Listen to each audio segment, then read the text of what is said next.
Hi అండి.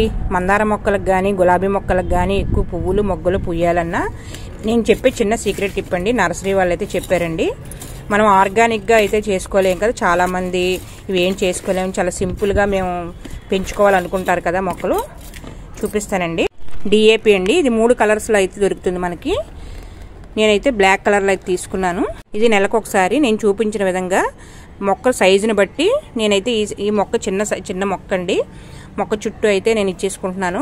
ఇచ్చేటప్పుడు మట్టిని బాగా లూజ్ చేసి, మనమైతే ఏ ఫెర్టిలైజర్ ఇచ్చినా కూడా బాగా లూజ్ చేసుకోవాలండి. లూజ్ చేసి అప్పుడు మనం ఫెర్టిలైజర్స్ అయితే ఇచ్చుకోవాలి.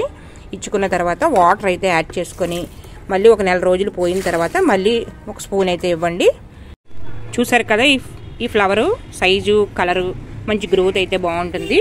మరీ ఎక్కువైతే ఇవ్వకండి, మొక్క సైజుని బట్టి అయితే ఇచ్చుకోండి. ఈ వీడియో కనుక నచ్చినట్లయితే లైక్ చేయండి, షేర్ చేయండి, సబ్స్క్రైబ్ చేసుకోండి.